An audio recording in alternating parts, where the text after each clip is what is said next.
Sebagai seorang Konghucu, saya masih diskriminasi hari ini pada pemerintah. Nggak apa-apa ini jadi potong. Pemerintah kita, konstitusi negara kita itu bilangnya begini nih. Gus Dur dulu pernah ditanya di Kick Andy, saya ingat betul kalimatnya. Kenapa dia belain anak PKI? Apa bedanya beragama sama bertuhan? Mending beragama apa bertuhan? Tuhan gue yang paling benar. Iya. Kalau lu menghina Tuhan gue, lu gue matiin. Pada yang saat menurut saya itu kontradiktif. Pak, Bapak nggak usah kuliah S3 lagi, Bapak udah S3. Temen saya kaget dong. Nah, terus? Maksudnya gimana nih? Saya kan lagi mau ngambil S3. Oh, Bapak udah sipit, salib susah. Garam sedikit, tapi bisa memberikan rasa buat makanan. Tuhan itu nggak pernah setuju kita sama. Ini paham aja kalimat ini. Tuhan yang menciptakan perbedaan. Oh, iya. Tuhan. Tuhan itu nggak sepakat kita sama. Maka kalau ada ini orang bilang dia diskriminasi karena lu Cina, lu bule, lu Yahudi, lu apa? Lu lagi menghina Tuhan.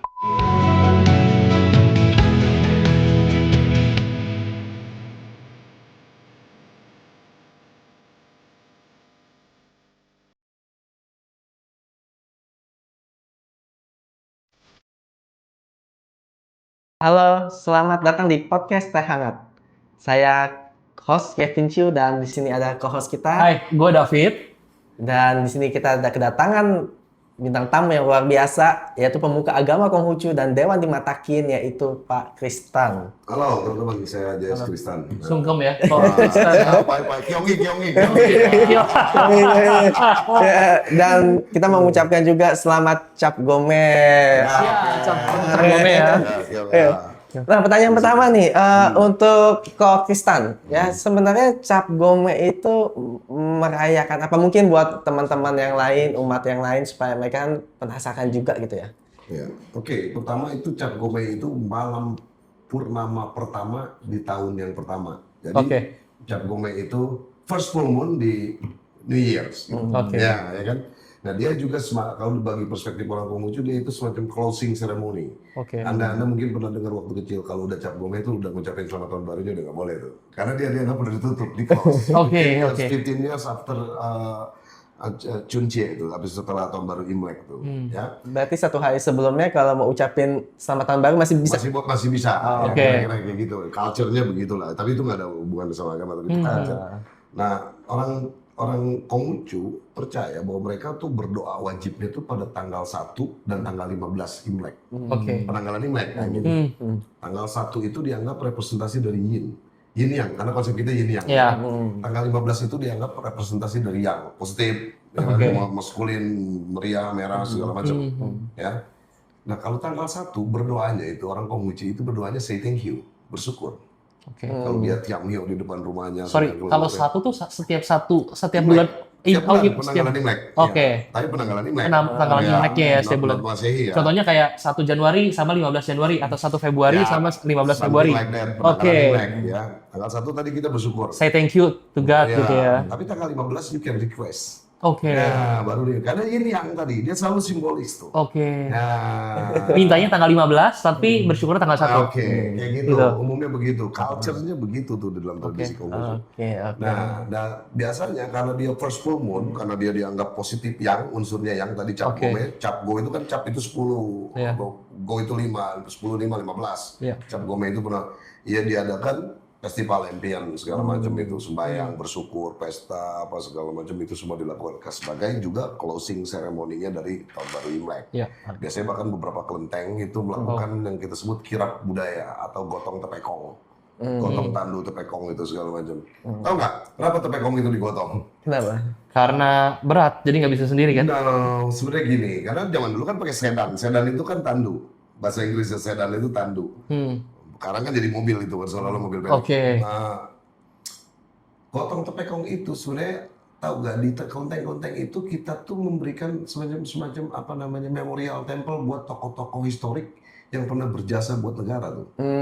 Jadi yang kita gotong tuh patungnya atau citra mereka. Nah, ketika mereka digotong dibawa keliling itu mereka sebenarnya kayak zaman Jokowi itu belusukan. Oke. Para pejabat yang baik ini yang akhirnya dianggap menjadi sening ini. Ini kan orang-orang baik nih semua karena dibuatkan apa memorial temple buat Sening apa tuh? Mungkin. roh suci. Jadi kalau David, Kevin, Kristan nanti hidupnya berguna buat negara, Oke. menyelamatkan bencana, membantu orang banyak, ketika meninggal bisa diangkat jadi sening. Siapapun Anda. Siapapun agamanya. Yap.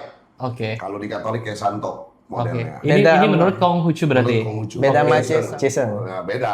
Sending itu, nah bagi kita, misalnya orang-orang Konghucu, papa mama kita, kakek kita yang udah meninggal itu sending buat kita. Rohnya suci, karena nggak ada dia, nggak ada kita. Dia dianggap ya udah berkontribusi besar. Oke. Kayak gitu. Nah dia tuh digotong tuh untuk belusukan tadi. Oke. Cek mana yang miskin, mana yang susah. Dia bantu sebagai pejabat. Itu jadi tujuan gotong tepekong tuh begitu. Bukan urusan yang mistik segala macem tuh sebenarnya. Paham nggak? Jadi Iya, iya. nanti supaya the next generation, Iya, iya. kalau misalnya jadi pejabat, misalnya David, Kevin jadi pejabat, ya lu care lah sama anak-anak, sama orang-orang, sama rakyat. Supaya jadi roh suci ya. Iya, kayak gitu. Kalau Itu untuk sending. Konghucu. Nah, itu yang di kelenteng-kelenteng tuh orang-orang Konghucu bukan menyembah dia, menyembahnya sama Tien.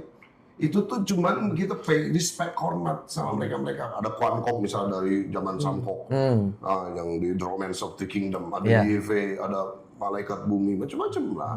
Nah itu bukan menyembah. Nah ini mispersepsi, generalisasi. Jadi orang Konghucu dituduh menyembah dewa-dewa, menyembah. Enggak, kita menghormati mereka, kita supaya generasi berikutnya tahu kisah mereka, menandai mereka. Nah ini disebut kelenteng-kelenteng itu sebenarnya memorial temple.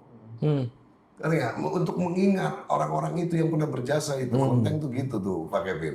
Kalau sembahyangnya di depan pada Tien itu pada citra yang nggak ada gambar, nggak ada icon, nggak ada berhala tuh. Iya, Mereka- iya. Kita orang Konghucu dituduh nyembah berhala enak aja. You miss tuh. Iya, Salah iya, besar, totally wrong. Gitu loh. Benar itu teman-teman ya. Nah sini kalau David itu cukup penasaran, Pak. Iya. Dia cukup penasaran sama Konghucu. Ada beberapa pertanyaan ya. Iya, silakan. tapi sebetulnya hal yang menarik tadi gue bahas mengenai Cap Gome, gue tuh yang tahu adalah biasanya kalau misalkan ada perayaan itu kue bulan ya. Itu tuh di mana ya kalau kue bulan atau beda? Bulan dia di bulan 8. Oh, itu beda sama momentum Cap beda. Gome ya? Nah, aku jelasin dikit. Iya. Imlek itu China tuh gini, Konghucu tuh sembayangnya selalu berdasarkan musim, karena penanggalannya berdasarkan penanggalan Oke. agriculture. Tahun baru Imlek tuh sebenarnya merayakan musim semi. Oke. Imlek tuh semi. Summer itu Tuanyang atau Pecun Dragon Boat Festival. Yang bacang itu kuenya itu, Oke. ya, simbolnya. Gugur, Mid Autumn, Iya. itu Tiongchu Pia. Itu kue bulan. Oh. Bulan 8 tuh biasanya kalau Oke. dikonversikan ke penanggalan Masehi itu. Hmm. Tribal Tungce, Tangcek. Itu yang makan onde. Oke. Musim dingin, winter. Iya. Nah misalnya di sini, saya mau ngebahas juga nih penting. Imlek tuh misalnya yang rasis bilang ini, kalau Imlek pasti banjir katanya. Begini bos, tanggal Imlek itu digunakan penanggalan Konghucu itu. Iya. Penanggalan Chinese itu, lunisolar calendar itu. Iya. Kalau dikonversikan ke penanggalan Masehi, itu Imlek itu pasti jatuh di 21 Januari dan 21 Februari. Iya. Ya kalau di negara yang two season musim hujan lah. Pasti nggak paham nggak maksud Benar. saya? Kalau di Tiongkok dalam konteks Tiongkok dia spring, Iya. dia Iya, spring. Jadi nggak ada urusan tuh kalau ada orang ngerasa misalnya kalau Imlek jadi gitu jadi pada banjir apa itu aduh keliru. Iya, iya, iya, Terus iya. orang-orang jawabnya nggak ilmiah. Kalau Imlek banjir jadi rezeki enggak. Di Indonesia sampai kapanpun kalau dia tinggal di two season, Imlek pasti musim banjir. Emang musimnya aja ya. Karena Karena musim. dia Paham. penanggalannya dikonversi gitu. Iya, iya, iya. Jadi biar nggak salah persepsinya. Iya, karena ini kan soal nggak ada pesan nih, sorry ya teman-teman yang rasis nih bilang ini gara-gara Cina tahun baru kita kebanjiran. Nah, ada pesan itu nggak. Kita sebagai teman-teman Tionghoa penting menurut Iya, saya iya, iya. supaya masyarakat Indonesia juga jadi well educated. Iya, iya, Jangan illiterate. Jadi rasismenya norak gitu loh. Iya, iya, iya. Nah, itu yang harus kita lawan menurut saya. Tapi dengan adanya kayak gitu kan berarti artinya cukup tertata ya dengan waktu-waktu yang dibuat itu ya. Sangat Organisasi. tertata. Kita merasa orang Konghucu itu orang yang paling tertata di seluruh dunia tuh. Tapi pertanyaannya gini, tadi kita sebetulnya bahas kan, si Konghucu ini kan udah lama sebetulnya kan, Iya. ada di sebelum Yesus lahir ya sebetulnya ya. 5 abad. 5 abad ya? Third century. Iya. Kenapa pas saat gitu si Tuhan Yesus ini nggak kenal sama Konghucu kayak gitu? Apakah nggak ada yang menjelaskan atau mengajak udah Yesus jadi Konghucu aja gitu kan? Ya, Siapa tahu nanti nggak ada Kristen kayak gitu kan? Tapi pertanyaannya naik tanya pasti persoalan geografis lah. Karena terlalu jauh. Tapi bukannya Konghucu itu juga agama yang cukup penyebar ya dulu ya? No. Atau- Konghucu itu hanya berkembang di kalangan orang-orang Han yang hari ini menyebutnya dia Tionghoa. Oke. Keluarga-keluarga. Di Konghucu itu nggak ada konsep kita mengkonghucukan orang lain. Oke. Itu yang pertama. Karena buat Konghucu, selama Anda bisa memanusiakan manusia, maka Anda layak diajak jalan bersama. Oke. Nah itulah yang menjadi akhirnya kenapa orang Tionghoa Yang tadinya semua orang Tionghoa Konghucu, ini boleh dibantah nanti. Oke. Dulu ya sebelum ada kolonialisme ya boleh cek itu yang Oke. Konghucu punya Ya, itu Konghucu itu awalnya. Oke. Belakangan di Indonesia didiskriminasi, nggak boleh segala macam banyak itu panjang sekali. Akhirnya mau nggak mau orang Tionghoa kan pragmatis. Iya. Jadi dia harus pilih yang terbaik. Kalau nggak nanti kalau dia tetap Konghucu bisa dipenjara. Iya, Oke. Kalau dulu kakek saya pernah dipenjara tuh 7 hari itu gara-gara dia tetap ngaku Konghucu Oke. merayakan Imlek. Coba kakek saya termasuk Tionghoa yang nekat lah. Ya Iya, kan, yang militan lah, karena dia buat dia dignity itu penting kata dia, ya kan? Dia nggak mau konversi. Dulu kan semua orang namanya tiga suku kata tuh kayak Kwik Kian Gi, ya kan? Misalnya Lim Xiaolong. Lim Siliong, nah ya kan Tan Leong Ho pemain bola. Sekarang kan kita jadi David, Kevin jadi Kristan. Ini kan gara-gara Impres 1467 nih.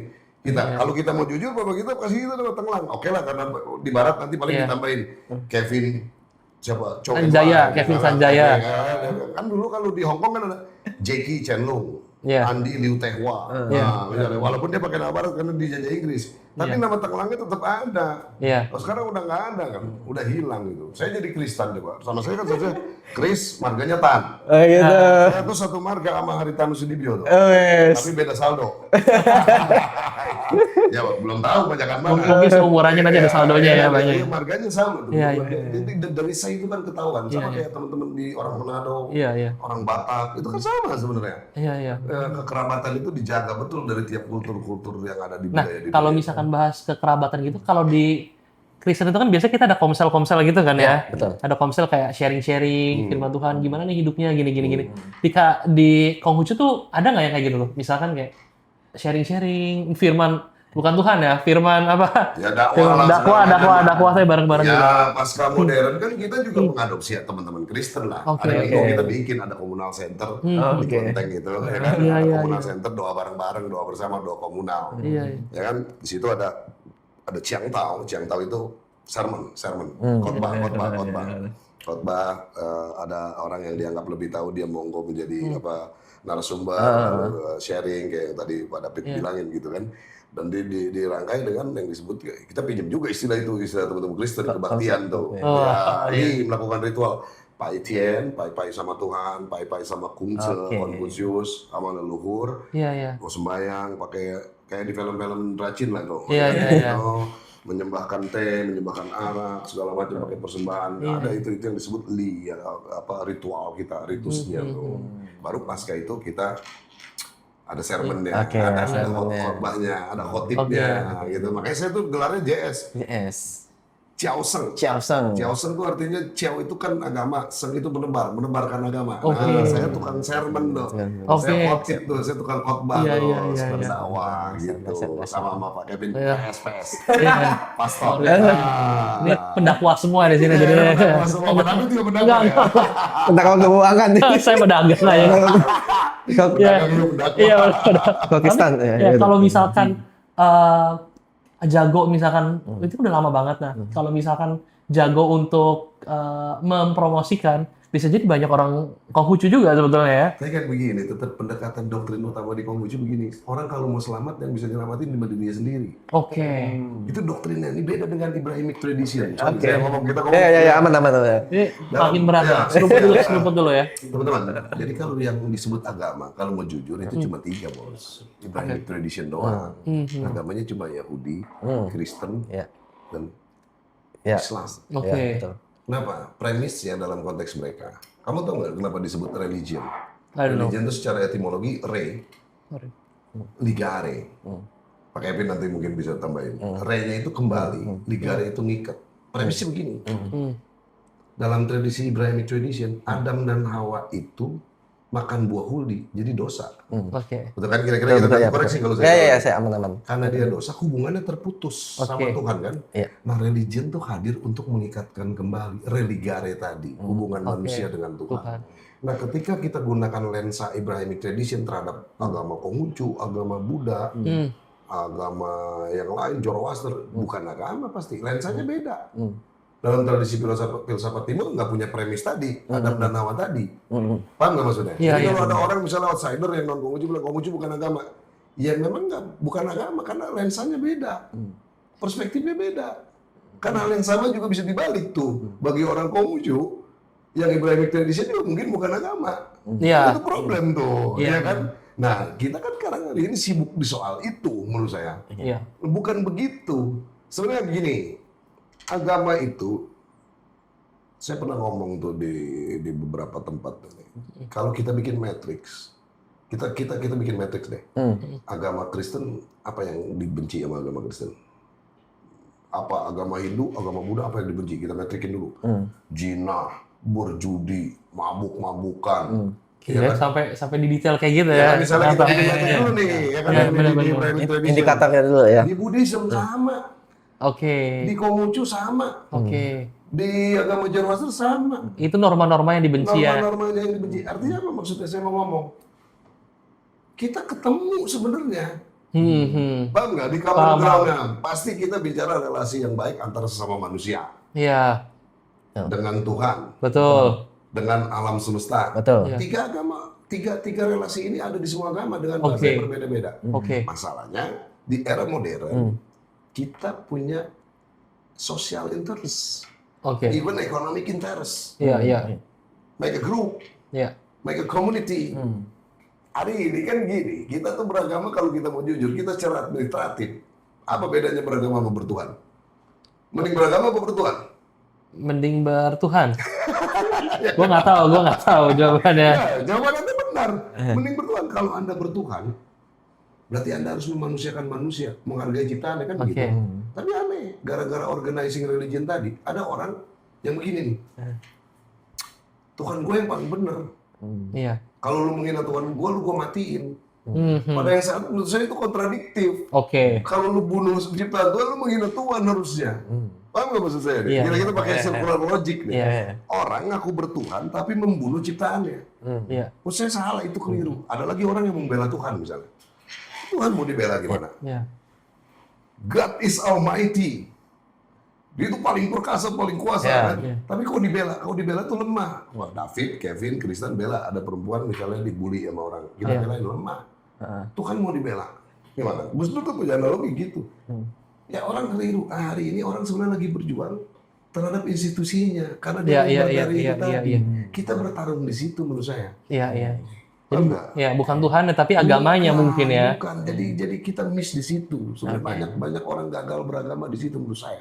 Iya. Karena begini bahasanya Gus Dur tuh. Orang yang udah mencapai di jantung agamanya sendiri, dia akan mencapai di jantung agamanya orang lain. Mantap. Jadi nanti ketika David yang notabene nama Pastor Kevin Kristen, lagi malam dia berdoa sama Yesus itu privacy dia. Iya. Saya berdoa sama Confucius misalnya. Tapi besok kalau Kevin sama saya jalan, Ya, benar. Saya akan doakan juga ini. iya. Kristen dia doain yang lain. Gitu teman. Ditaruh dulu. Itu jawabannya kekristenan itu kan. Kita mendoakan, Iya. saling mendoakan. Jadi balik sama lagi, lain. doktrinnya di Konghucu, kalau you mau selamat, you harus selamat sendiri. Jadi Tuhan itu punya ini, software, Pak David. Kalau di Konghucu Tuhan nggak main menghukum you apa enggak. Kalau hari ini you susah, you hari ini dihukum, you hari ini punya masalah, bangkrut segala macam, you pasti salah sendiri. Kalau you ikutin software ya, you pasti selamat. Oke. Software apa? Itu yang Confucius bilang, Mesias kita. Confucius versi kita kan. Oke. Kalau ikutin kata Konghucu misalnya, kenapa orang Tiongkok pada umumnya ngikutin? Konghucu bilang, Confucius bilang, selama pendapatan kamu lebih besar, pendapatan kamu lebih besar daripada penghasilan kamu, harta benda kamu terpelihara. Iya kan? Pendapatan lebih besar dibanding pengeluaran. Iya, pengeluaran pasti terpelihara, jadi saving kan? Iya. Nah, orang Tiongkok gitu. Kenapa saya banyak ada teman-teman yang gini suka bilang yang non Tiongkok, lu kenapa sih lu Tiongkok kok pada kaya? Nggak bisa lu ngelawan Tiongkok itu starter lu pasti kalah. Mereka itu datang jauh-jauh dari Tiongkok ke sini. Dia tuh kalau duit penghasilan aja bahan keluarnya 9.000. Orang Tiongkok tuh ceceng dia harus simpen. 1.000 itu disebut itu enggak itu apa DNA-nya tuh. Semua Tiongkok tuh begitu. Dia nggak boros. Cuma dituduh pelit. Padahal boros sama hemat sama pelit beda-beda tipis tuh. Iya, salah juga. Ya kan kita orang stereotip negatifnya Cina pelit. Iya. Cina eksklusif, Cina duit mulu. Bukan. Kita itu bukan kalau kita tinggal yang nggak didiskriminatif, kita mau jadi tentara. Kita mau jadi abdi masyarakat. Kita dulu Cina tuh di Indonesia misalnya Tiongkok nggak boleh, mau jadi ini nggak boleh. Jadi akhirnya dagang doang, akhirnya cuan doang kan begitu. Padahal enggak lah. Itu keliru menurut saya. Nah, ke Kristen nih.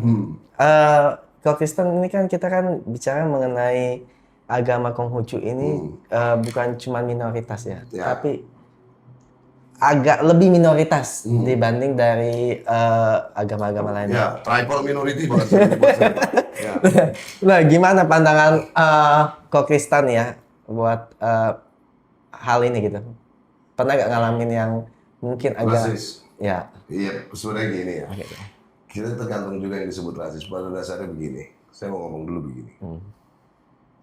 Pernah diuji sebuah, ini eksperimen betul-betul. Ya. Ada 5 orang balita, bawah 5 tahun. Oh, hitam, orang negro, orang Cina, orang Arab, orang bule, orang India. Beda semua nih bocah. Main di satu taman bermain, diamati berapa jam.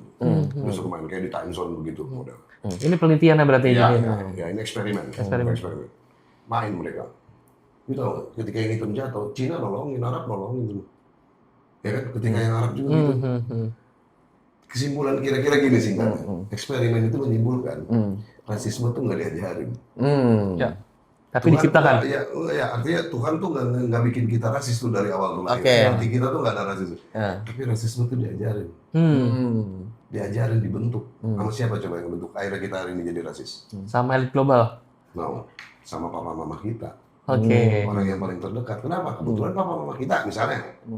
Dia punya pengalaman buruk dengan temennya yang beda agama, beda suku. Dia bilang, lu jangan gaul sama Cina pelit. Padahal nggak semua. Enggak semua. Iya, Nah, itu stereotyping. Nah, Tuhan itu dari eksperimen itu tadi, Tuhan itu nggak kasih hati kita buat diskriminatif loh. Tapi itu di-create. Nah, itu di-create dari mana? Ya, banyak loh cara kita ini. Awalnya yang bikin kita rasis biasanya, ya semua pada dasarnya kalau orang berbeda dia akan menyebut alien.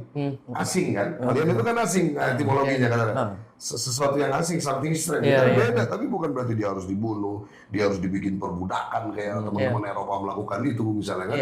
Dia harus di underestimate segala macam kan begitu. Agama kan nggak ada yang ngajarin gitu misalnya. Nabi Muhammad itu ketika mengumandangkan azan suruh orang namanya Bilal, itu terkenal orang yang pertama mengumandangkan azan itu namanya Bilal. Itu orang Arab yang hitam yang kering. Sementara Nabi Muhammad sukunya beda sama dia. Nanti di cross check. Jadi beda gitu, beda suku tapi tetap mereka bersatu gitu. Nabi ini clear. Yang nggak clear kan kita istilahnya. Yang di bawahnya ya. Ya, karena Mempertahankan agamanya. Karena hari ini begini. Kita beragama itu kita mengklaim semua kita yang paling benar. Itu yang repot. Nggak boleh begitu. Ada guyonan dulu di kalangan teman-teman Gus Dur ini kalau kita lagi ini. Nabi Muhammad, Yesus misalnya, Sang Buddha, para pendiri agama lah, itu di surga lagi ngomong minum kopi bareng kayak kita, minum teh hangat. Ada yang mungkin agak ekstrim tapi ini perumpamaan. Cuma kita aja di bawah yang mengklaim mereka paling dekat dengan mereka, kita ribut. Karena semuanya soalnya ngajarin kebaikan kok nggak ada. Iya. Ini yang miss di kita nih. Saya mau pakai analogi itu supaya mempermudah sedikit. Iya. Gila, kita bisa ceritakan itu. Hari ini narasinya anti sama ini. Ini kalau kita belajar timeline sejarah, ini kita dikerjain bos. Iya. Dikerjain menurut saya. Perang salib itu bukan pertarungan teologis. Coba nanti Pastor Kevin cek itu. Itu pertarungan geografis, itu pertarungan wilayah, itu merebut kekuasaan dan sebagainya itu.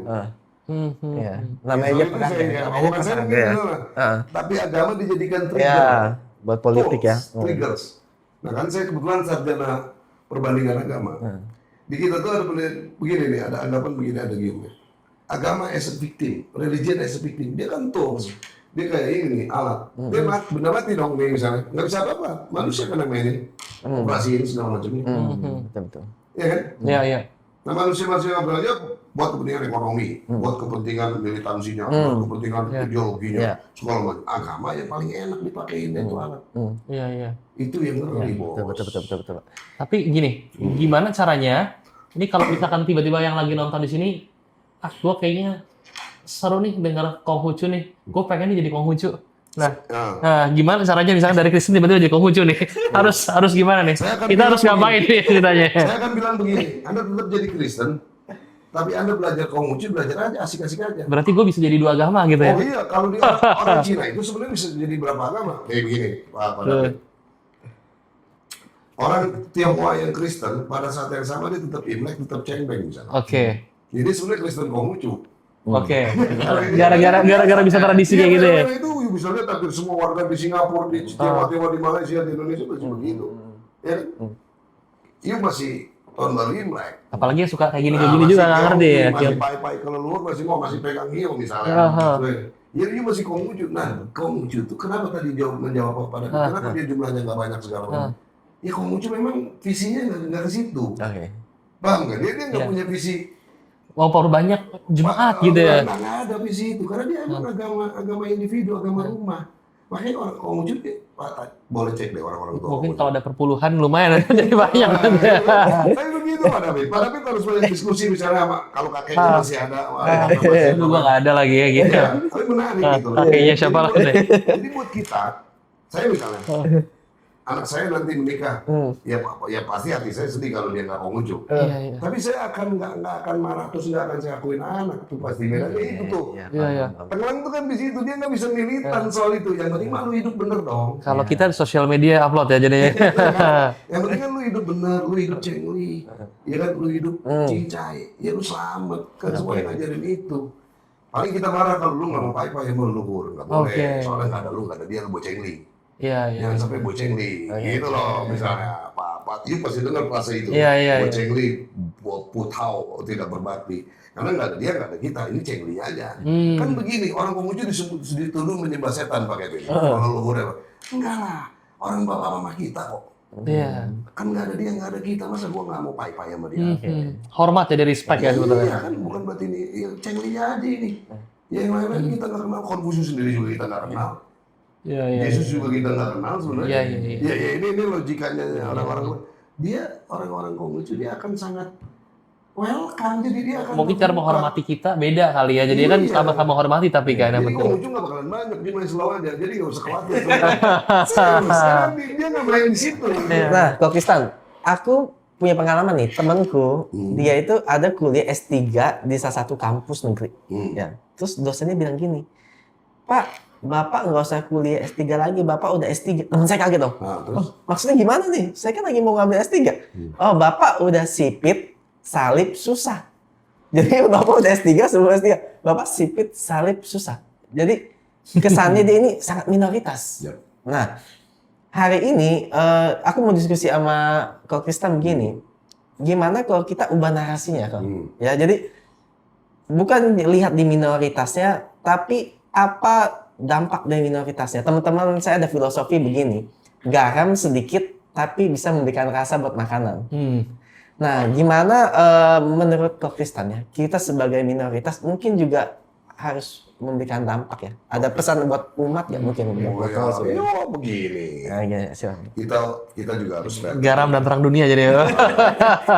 Sun Tzu itu pernah bilang, Mana. kalau kita sedikit itu harus tampil kuat. Ya. Strategi perang Sun Tzu itu. Artinya harus bukan ini, artinya harus punya kontribusi. Tapi begini, kita orang-orang Konghucu itu dari dulu, orang-orang Tionghoa lah, kita ngomong Tionghoa. Sorry ya, mindset saya karena Sun Tzu tuh orang Tionghoa orang ini ya, Konghucu berarti ya bisa jadi ya.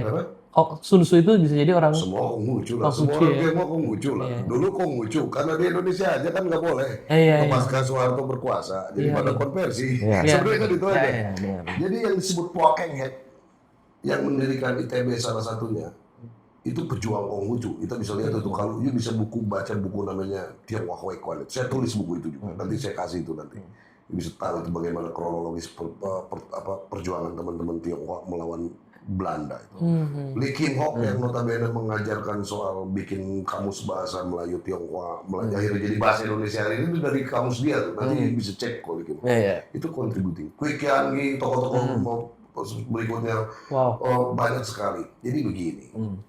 Hari ini sentimen rasisme yang dibangun itu kan dibuat oleh para provokator, pakai pen. Nah kita orang-orang Tionghoa Indonesia itu kita bukan orang Tiongkok, harus dikasih paham. Ya, betul. Karena outsider bilang kita ini Tiongkok minded, kita ini pro Tiongkok, kita nggak ada urusan sama Tiongkok. Ya, kita merah putih. Kita lahir di Kita Indonesia. juga agak ngeri ya sama orang Tiongkok. Oh iya, kita takut Pak. Monopoli semuanya ya. Dari cipuain kita. Iya, benar. Mungkin dari Iya. kesadaran kita yang paling dalam misalnya. Betul, kita merah putih. Tanya David dia pebisnis. Kalau dia bisnis sama orang dari mainland, dia ngeri. Ya, Numpang-numpang pasti. nggak berani. Enggak, dan kita Indonesia. Iya.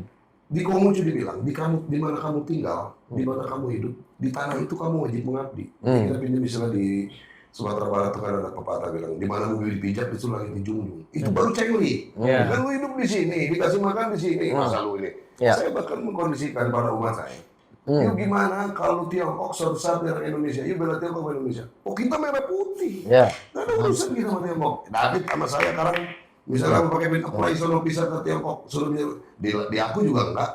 Ya belum tentu dia udah pusing. Iya, betul. Ya kan, enggak, ini harus fair. Kita ini, nah gini. Kita ini semua di Indonesia hybrid, bos. Iya.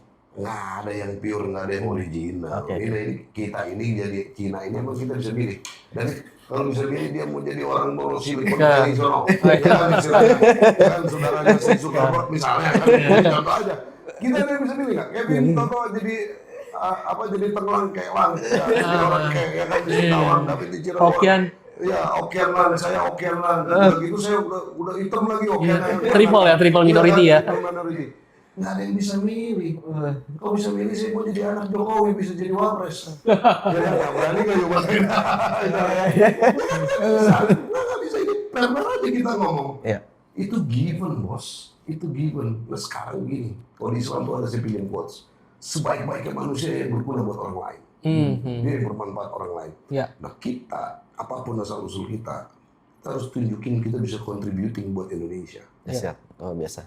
In all segmen, in all side gitu, dalam berbagai bidang. David yang ahli keuangan, misalnya Pak Kevin dari konteks kekristenan. Jadi kita harus tunjukkan itu. Menurut saya begitu. Ya nanti begini, orang-orang yang rasis itu pertama orang-orang not well educated. Oke. Mereka sebenarnya orang-orang yang kita patut kasihani. Mereka nggak paham bagaimana cara bertuhan dan kemanusiaan. Waduh. Oh iya dong, karena begini, kalau Anda berpilih doktrinnya, kalau begitu, Tuhan itu nggak pernah setuju kita sama. Jadi paham aja kalimat ini. Tuhan yang menciptakan perbedaan. Oh, iya, Tuhan yang menciptakan. dibikinlah sama Tuhan kita hitam putih sikit boleh. Iya, Tuhan yang menciptakan perbedaan. Kita percaya di kita. Tuhan itu nggak sepakat kita sama. Maka kalau ada ini orang bilang dia diskriminasi karena lu Cina, lu bule, lu Yahudi, lu apa. Lu lagi menghina Tuhan. Tuhan yang nyiptain tuh. Bahkan begini kalau dalam perspektif agama. Lu nebang pohon aja lu menghina Tuhan tuh. Kenapa? Pohon ciptaan Tuhan. Iya dong, lu bunuh binatang aja kalau dalam Buddhisme lu nggak boleh. Lu itu ciptaan Tuhan, lu sama-sama lu Tuhan. Cuma bedanya kata lu nih, lu paling sempurna, itu bukan kata lu. Kata bebek belum tentu. Komunitas bebek kalau kita bisa baca bebek maksudnya. Iya benar. Tataran itu. Iya. Ya, Yesus bayangin misalnya ajarannya. Yuk kalau ditampar pipi kiri kasih pipi kanan. Love. Nabi Muhammad juga di banyak hadis saya belajar Islam dengan baik ya secara historik. Bagaimana beliau dihina orang Yahudi, kasih makan orang Yahudi buta, dimusumpahin segala macam, dimaki-maki. Tetap aja beliau kasih. Sampai orang Yahudi itu manusia. Semua ajaran-ajaran itu ada di tiap agama. Makanya kita ini beragama hari ini, kita jangan terjebak. Apalagi media sosial hari ini segala macam banyak nih. Pendeta dadakan, biksu dadakan. Semua dia usul dadakan. Mana kan kalau dia nggak pernah nyantri, dia nggak pernah sekolah. Iya, sekolah. Gara-gara YouTube dia tenar. Udah gitu narasi yang dia kembangkan begini kan, mendiskreditkan pihak lain. Iya. Menjustifikasi, itu yang rusak. Ya kan? Belum lagi mengambil keuntungan pribadi segala macam. Nah, kalau mau melihat ini, kita harus pakai second opinion yang diterima buat anak-anak muda ya. Oh, kita kebetulan orang Kristen, pendetanya ya harus menuju ke Kevin Chiu misalnya. Misalnya pendeta yang lain kan. Kalau Pak David misalnya sebagai konsultan keuangan segala macam, tidak hanya pada satu influencer misalnya. Harus ada second opinion karena bisa salah ini barang. Setuju. Gitu loh, itu. Itu yang jarang ya sama banyak anak muda kayak mengagung-agungkan satu tokoh sampai mati gitu ya. Dia tak agung-agungkannya ya. Ini kata di Cina ada penyair Liao bilang, jangan terlalu percaya sama orang terkenal. Karena kita jangan terlalu memuja orang terkenal siapapun dia. Karena biasanya dia cari terkenal dengan cara-cara yang memanipulasi segala macam. Karena orang jujur biasanya sederhana. Orang baik biasanya sederhana. Iya, apa adanya kata Liao nih, boleh dipakai juga untuk minimal kita enggak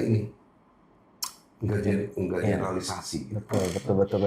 Nah, Kokistan, itu kan tadi pesan buat umat.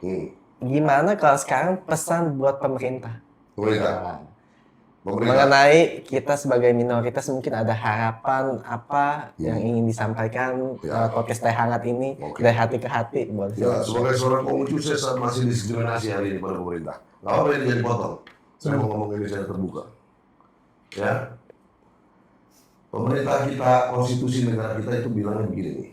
Gus Dur dulu pernah ditanya di Kick Andy, saya ingat betul kalimatnya. Kenapa dia belain anak PKI? Anak-anak PKI penjahat, jelas kita paham itu semua kita sepakat. Tapi anak-anaknya penjahat. Gus Dur bilang, kenapa dia belain Konghucu? Karena bahasa Gus Dur, konstitusi kita bilang ini, melindungi segenap bangsa Indonesia. Konstitusi kita bilang itu. Ya. Anda kalau upacara ingatkan di pembukaan, udah bagaimana tuh mencerdaskan kehidupan bangsa, ya kan melakukan ketertiban dunia, melindungi segenap bangsa. Pemerintah harus jaga itu. Teman-teman Konghucu hari ini diskriminatif masih. Orang-orang agama lain punya dirjen. Kita belum dikasih. Dari tahun 2000 zaman Gus Dur. Menurut saya itu tidak social justice, keadaan sosial sila kelima. Ukurannya selalu begini. Yang disebut adil itu harusnya keadilan distributif, betul. Tapi begini, kita masih excuse. Government kadang-kadang masih pura-pura tutup mata terhadap melihat orang-orang yang didiskriminasi. Government harus lebih fokus. Kenapa? Karena Indonesia dibangun karena kita berbeda. Beda nih kita sama negara lain. Iya. Indonesia dibangun gara-gara Sumpah Pemuda. Yang anak-anak muda ngomong, kita ini beda-beda tapi kita sumpah yuk. Ya. Satu bahasa, satu bangsa, satu tanah air. Kita indifferent. Indonesia, Garuda tuh bisa kuat karena dia pegang ini nih. Pitanya apa? Bhinneka Tunggal Ika, bro. Iya. Ya kan? You pernah bayangin nggak itu kenapa digambar begitu? Beda sama Purus Inumnya Amerika. Amerika juga mirip, dia di atas cuman pitanya. Ya? Indonesia begini, tahu kalau Bhinneka Tunggal Ika dilepas. Garuda yang begini nih. Miring, bos. Garudanya tumbang. Garudanya jatuh. Maka Indonesia kalau dia mau hebat, dia mau tegak, dia mau berdiri tegak, dia harus ngawal ini betul-betul. Pegang si pita Bhinneka Tunggal Ika di sana itu kan ya. Government harus punya satunya kata dan perbuatan. Hari ini Indonesia, sorry, kita harus kritik semua. Orang Indonesia sen kanan belok kiri. Government semua ngomong A, janji A, kelakuan B. Sumpah semua di atas kitab suci masing-masing. Demi Tuhan, demikian segala macam. Misalnya, tapi semua korup. Nah ini tantangan kita buat Indonesia adalah satunya kata dan perbuatan. Orang, kalau dalam tradisi Konghucu, yang disebut beriman tuh ngomongnya, kelakuan ya, hatinya akur. Sama. Nah, Indonesia punya challenging di situ. Government hari ini nggak ada yang bisa dikerjain teladan. Bukan nggak ada, sedikit saya susah. Mungkin ada, tapi saya nyarinya kurang detail. Tapi nggak ada kita contoh pejabat segala macam, susah kita. Susah ya. Tolong deh government ciptain itu teladan-teladan itu. Jadi saya ngomongnya enak besok nyari teladannya. Ngomong apa iya kan? Yang ada juga mungkin di ini ya, dihabisin ya kadang-kadang. Iya kan, dulu kalau ada Bung Hatta itu pasca dia jadi wakil presiden.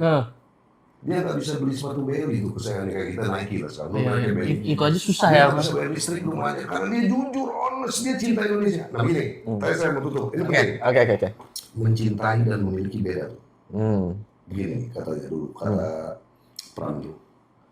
Zaman Orde Lama, Bung Hatta, Bung Karno, para pemimpin itu mencintai Indonesia. Karena mencintai bukan berarti memiliki. Zaman Soeharto, semua pejabat itu harus memiliki. Karena kalau gue memiliki, lu punya gue. Kalau lu punya gue apa ini terserah gue. Sumber dayanya gue ambil terserah gue. Gue kamu, gue apa? Karena gue punya. Tadi kan ada cinta sama memiliki. Ya, karena mencintai itu gini. Kalau cinta gini, kemampuan memberi tanpa berharap untuk menerima. Cinta agape itu kalau di Kristen. Iya betul. Ada eros sama agape ya. Beda. Nah kalau eros itu tadi ada apa? Ada birahi di situ. Ada pembual sama memiliki. Ya kan?